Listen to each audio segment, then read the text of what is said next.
நெடும்பெரும் சிமிகத்து நீலப் பெருஞ்சுனை ஐவருள் ஒருவன் அங்கை ஏற்ப அறுவர் பயந்த ஆரவர் செல்வ ஆழ்கடு கடவுள் புதல்வ மால்வரை மலைமகள் மகனே மாற்றோர் கூற்றே வெற்றி வெல்வோர் கொற்றவை சிறுவ வானோர் வணங்குவில் தானை தலைவ. வானோர் என்றால் தேவர்களெல்லாம் வணங்கக்கூடிய அவர்களுக்கு ஒரு சேனாபதியாக இருக்கக்கூடியவன் முருகப்பெருமான் சில இடங்களிலே வில்லேந்திய வீரனாக காட்சி தருவான். முக்கியமாக சில மாடக் கோவில்களிலே அவன் அவ்வாறு காட்சி தருவான்.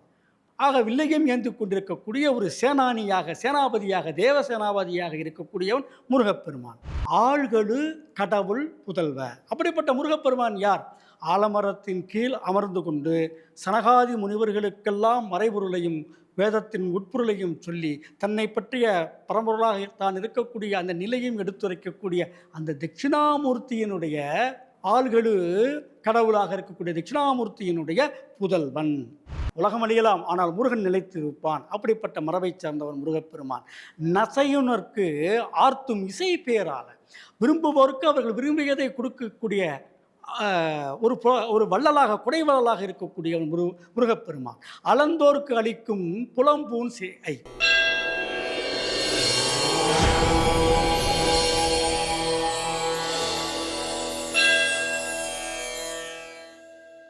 தெய்வத்தமிழ் டிவி நேயர்களுக்கு அன்பு வணக்கம்.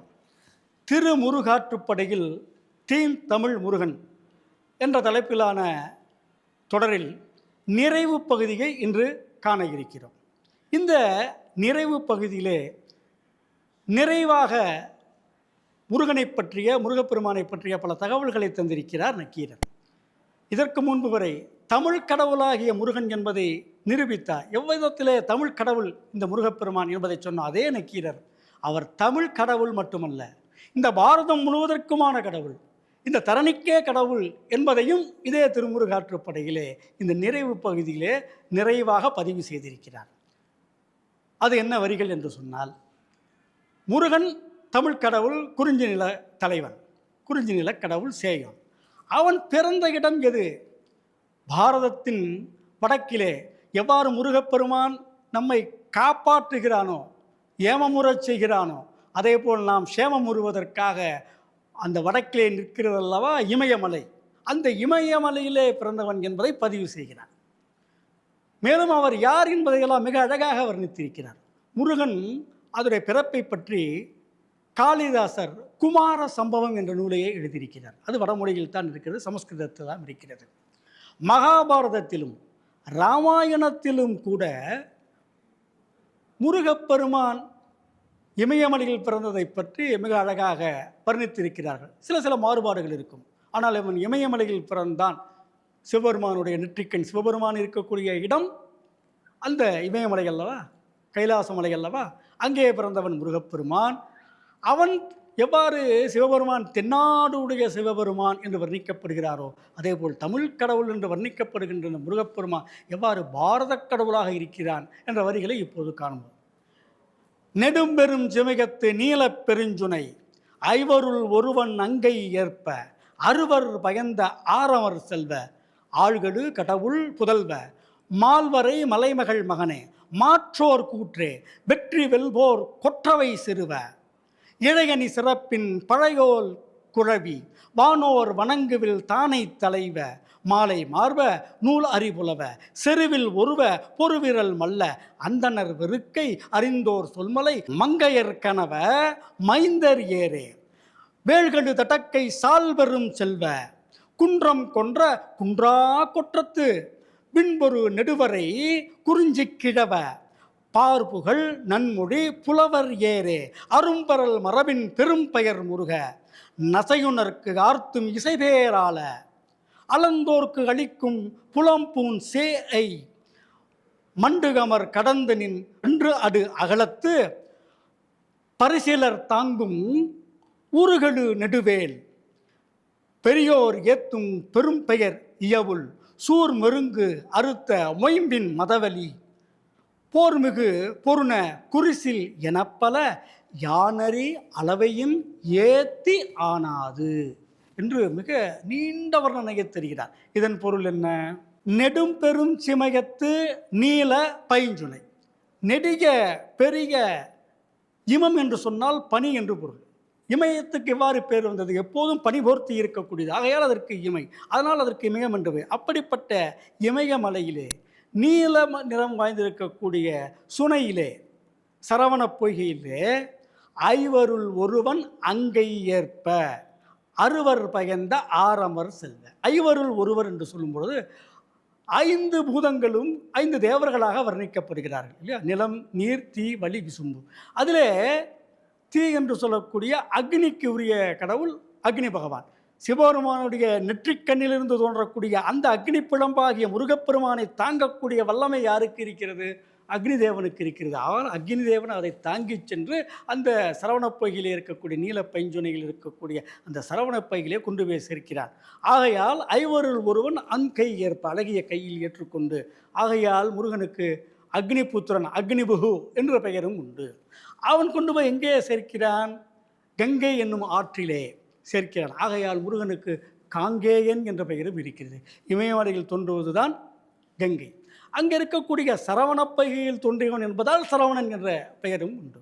அங்கே யார் வளர்க்கிறார்கள் என்று பயந்தால் அறுவர் பயந்த, பயந்த என்றால் வளர்த்த, அறுவர் பயந்த 6 அமர் செல்வ. 6 பேர் யார்? கார்த்திகை பெண்கள். ஆகையால் முருகனுக்கு கார்த்திகேயன் என்ற பெயரும் வந்தது. 6 அமர் செல்வ, 6 முகங்கள் கொண்டவனாக பிறக்கிறான். ஆகையால் 6 முகன் சண்முகன் என்ற பெயர் வந்தது. ஆள்களு கடவுள் புதல்வ. அப்படிப்பட்ட முருகப்பெருமான் யார்? ஆலமரத்தின் கீழ் அமர்ந்து கொண்டு சனகாதி முனிவர்களுக்கெல்லாம் மறைபொருளையும் வேதத்தின் உட்பொருளையும் சொல்லி தன்னை பற்றிய பரம்பொருளாக தான் இருக்கக்கூடிய அந்த நிலையும் எடுத்துரைக்கக்கூடிய அந்த தட்சிணாமூர்த்தியினுடைய ஆள்களு கடவுளாக இருக்கக்கூடிய தட்சிணாமூர்த்தியினுடைய புதல்வன். மால்வரை மலைமகள் மகனே. மால் என்று சொன்னால் பெரிய என்று ஒரு பொருள் இருக்கிறது, கரிய என்று ஒரு பொருள் இருக்கிறது. அவ்வாறு கரிய பெரிய மலையாகிய இமயமலையில் இருக்கக்கூடிய மலைமகள் என்று சொன்னால் உமை, கிரிஜா. ஆக உமையின் மகன் கிரிஜாசுதன் என்ற பெயரும் முருகப்பெருமானுக்கு உண்டு. அவன் யார்? எப்படிப்பட்டவன் என்று சொன்னார்? மாற்றோர் கூற்றே. எதிரிகளுக்கு, பகைவர்களுக்கு, தீயவர்களுக்கு கூற்றுவனை போன்றவன், யமனை போன்றவன் இல்லையா? மாற்றோர் கூற்றே வெற்றிவேல், வெற்றி வெல்வோர் கொற்றவை சிறுவ. இந்த வார்த்தையை பார்க்க வேண்டும். கொற்றவை என்ற பெயர் துர்க்கைக்கு உண்டு, அம்மனுக்கு உண்டு. கொற்றம் என்று சொன்னால் வெற்றி, அவ்வை என்று சொன்னால் பழமையானவள் என்று பொருள். கொற்றவை, கொற்றவை வெற்றி பெறக்கூடிய வெற்றி திருமகளாக இருக்கக்கூடிய அந்த திருமகள் சக்தியினுடைய மகன். மாற்றோர் கூற்று, எதிரிகளுக்கு தீயவர்களுக்கு யமன் போன்றவன். வெற்றி தரக்கூடிய போர் புரியக்கூடிய அந்த துர்க்கையின் மகன். இளையணி சிறப்பின் படையோள் கிழவி. குழவி என்று சொன்னால் குழந்தை, இளையணி சிறப்பின் என்று சொன்னால், இழை என்று சொன்னால் பொதுவாக நகை என்று ஒரு பொருள் இருக்கிறது. நகைகளை அணிந்திருப்பவள் என்பதில் என்ன சிறப்பு இருக்கிறது? எல்லா பெண்களும் தானே நகை அணிந்திருக்கிறார்கள் என்று சொன்னால், இவள் பழையோள், மிக பழமையானவள், மிக மூத்தவள். அவள் என்ன சிறப்பை ஏற்படுத்துகிறார் பெண்களுக்கு என்று சொன்னால், இடை என்று சொல்லும் பொழுது அது சிறப்பாக அங்கு கயிறு, இழை என்றால் கயிறு தொங்கக்கூடியது, நூல் இலை என்பதைப் போல அந்த தாலி கயிற்றை சொல்கிறார். பெண்களுக்கெல்லாம் எடுத்துக்காட்டாக மங்களகரமாக தாலியை அணிந்து கொண்டிருக்கக்கூடிய அந்த படையோள், அப்படிப்பட்ட சக்தியினுடைய கைக்குழந்தை குழவி இந்த முருகப்பெருமான். வானோர் வணங்குவில் தானை தலைவர். வானோர் என்றால் தேவர்களெல்லாம் வணங்கக்கூடிய அவர்களுக்கு ஒரு சேனாபதியாக இருக்கக்கூடியவன். முருகப்பெருமான் சில இடங்களிலே வில்லேந்திய வீரனாக காட்சி தருவான். முக்கியமாக சில மாடக்கோவில்களிலே அவன் அவ்வாறு காட்சி தருவான். ஆக வில்லையும் ஏந்தி கொண்டிருக்கக்கூடிய ஒரு சேனாபதியாக தேவ சேனாபதியாக இருக்கக்கூடியவன் முருகப்பெருமான். மாலை மார்ப, மாலை அணிந்த தார் அணிந்த மார்பை உடையவன். வெற்றி மாலை, புகழ் மாலை எல்லாம் சொல்லலாம்.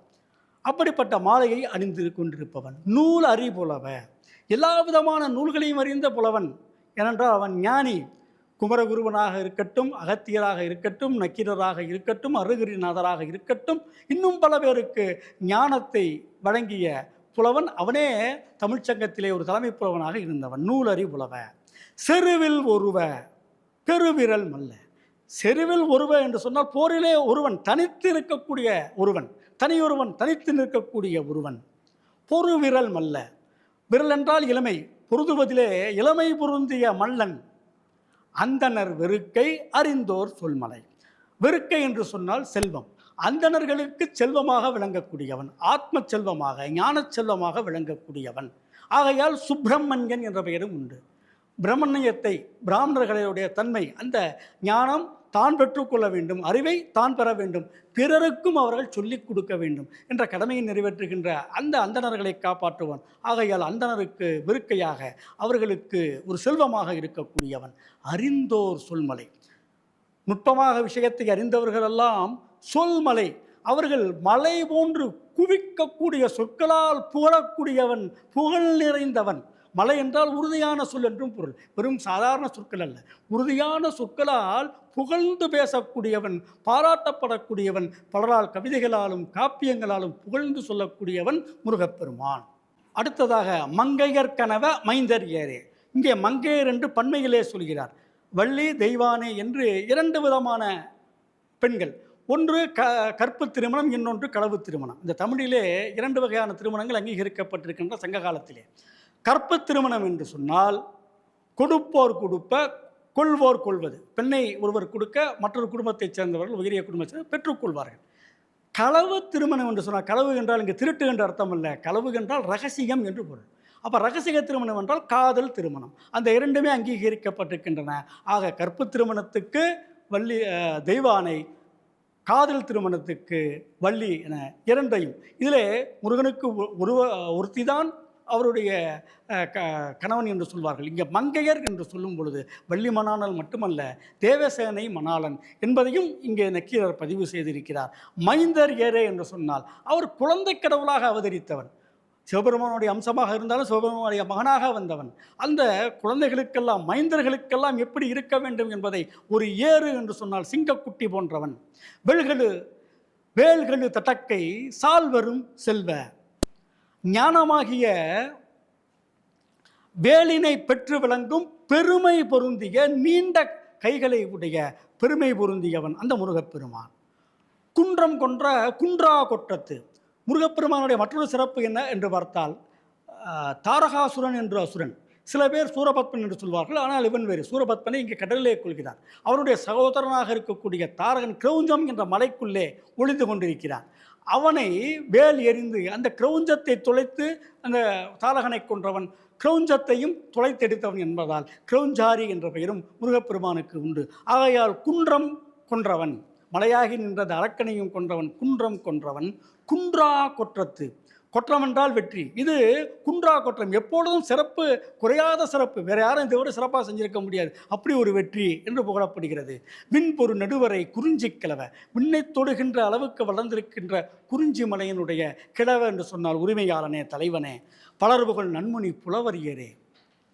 பலரும் பொழுது கூறும்படியாக நல்ல மொழிகளால் கூறக்கூடிய புலவர்களுக்கெல்லாம் தலைவனே என்று ஒரு பொருள்.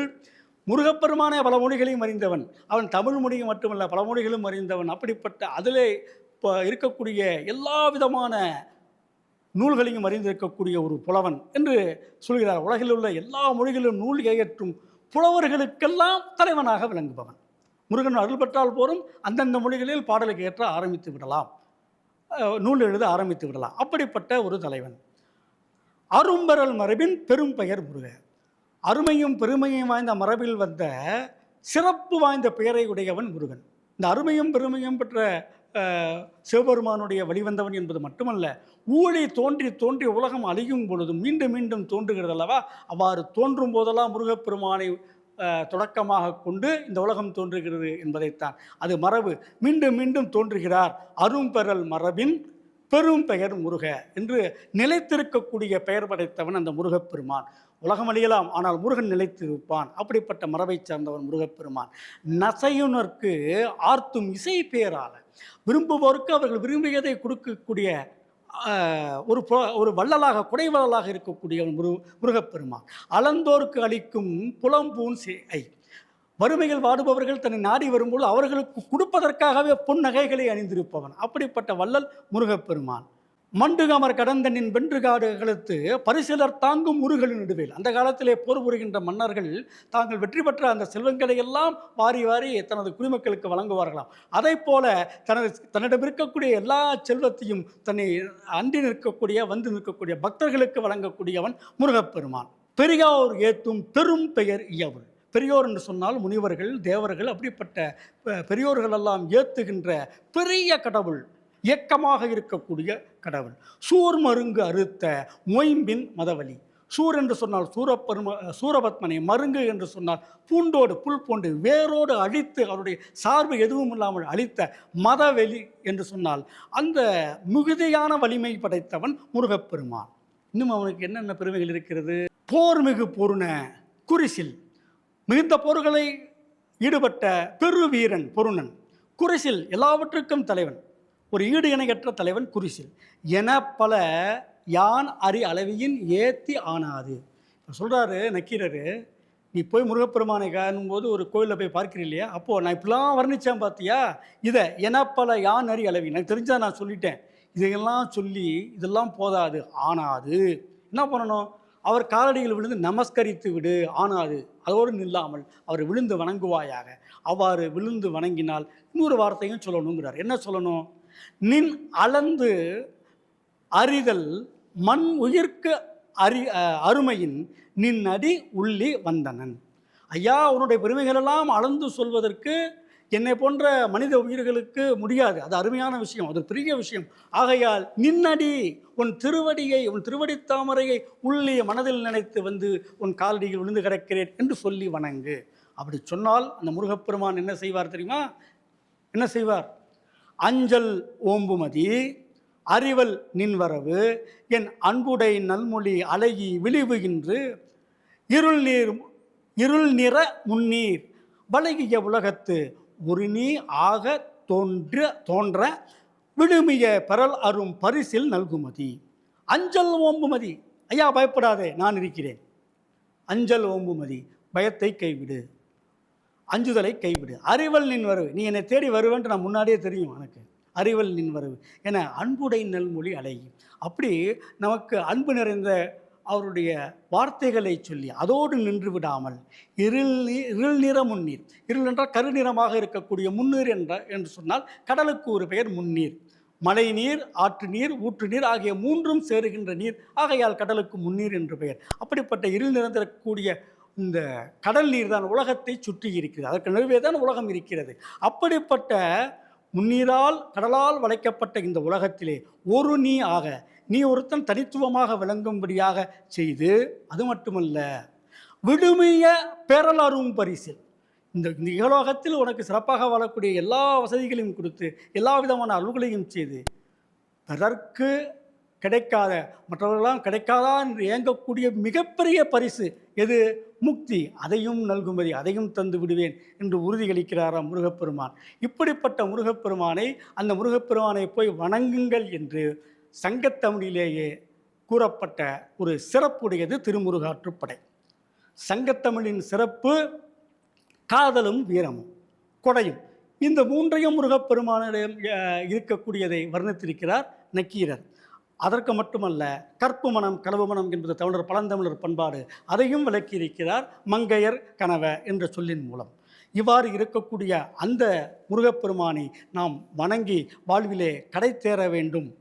இந்த முருகப்பெருமான் தமிழ் கடவுள் மட்டுமல்ல, பாரதம் முழுமைக்குமான கடவுள், திறனி முழுவதற்குமான கடவுள் என்பதை நிறுவி இருக்கிறார். அதற்கு ஆற்றுப்படுத்துகிறார், அதற்கு நம்மை வழிநடத்துகிறார். நம்மை மட்டுமல்ல, நம்மை போன்ற பலரையும் வழிநடத்தி செல்கிறார் நக்கீரர். ஆகையால் தெய்வ தமிழ் என்பதை அறிய, தெய்வத்தை தமிழால் அறிய திருமுருகாற்றுப்படையை படிப்போம் என்று சொல்லி இந்த தொடரை நான் நிறைவு செய்கிறேன். அஞ்சு முகம் தோன்றின் ஆறுமுகம் தோன்றும், நெஞ்சில் அஞ்சலன வேல் தோன்றும், நெஞ்சில் ஒருகால் நினைக்கின் இருகாலும் தோன்றும் முருகா என்று ஓதுவார் முன் என்று சொல்லி எனது இந்த சொற்பொழிவை, இந்த உரையை நிறைவு செய்கிறேன். நன்றி, வணக்கம்.